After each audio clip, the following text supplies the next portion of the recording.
আল্লাহ রসুল হাদিস শরীফের মধ্যে বয়ান ফরমান দেন মুসলমান অপর মুসলমানের মধ্যে 1000 মতো সোয়াল হক আছে। তার মধ্যে একটা হক যদি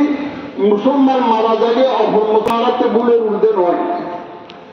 কথাবার্তা সাল চলনে সামাজিকতা রক্ষা করতে যা পারিবারিক এই করতে যাই হরিকে কথাবার্তার দ্বারা যদি মরহমত পক্ষ যদি কে মর কষ্ট দিতা হইতে হন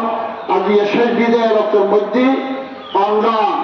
আল্লাহর দরবার তো আমরা ক্ষমা প্রাপ্ত এবার আল্লাহ দয়া করিব আমরা যদি দয়া করো তাই আমরা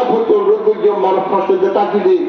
কষ্ট হয়টা দিলি কথাবার্তার দ্বারা আমরা তার ক্ষমা করে দিলাম নেই আমরা ক্ষমা করে দিলাম নেই আমরা ক্ষমা করে দিলাম নেই আর আরা মানুষ আরতে লেনদেন আছে আরো লেনদেন রুটে নয় আরতে পারিবারিক এইগুলো যায় অনেকে হদ্দ করে থেকে অনেকে হদ্দ দিতাছি তো লেনদেনে যে মানুষ আর ব্যাকুল সমাপিয়াল যদি হলেকে ভাইটা হ্যাঁ তৈরি তার ফল উপযুক্ত আছে দিবার তৌফিক আছে দিব আর যদি ফাইটা হয় ও তৈরি আমরা দিবারি দেবী আমরা দয়া ক্ষমা করিয়া তাইলি আর বেশি বাবা আল্লাহ কবুল করো সার্ব তকবীরের সাথে জানাজার নামাজ আদায় করে ইমামত হিসেবে আল্লাহু আকবার লামাইতুম আন বাদিয়া আতা তাকবীরাতে সালাতুল জানাজা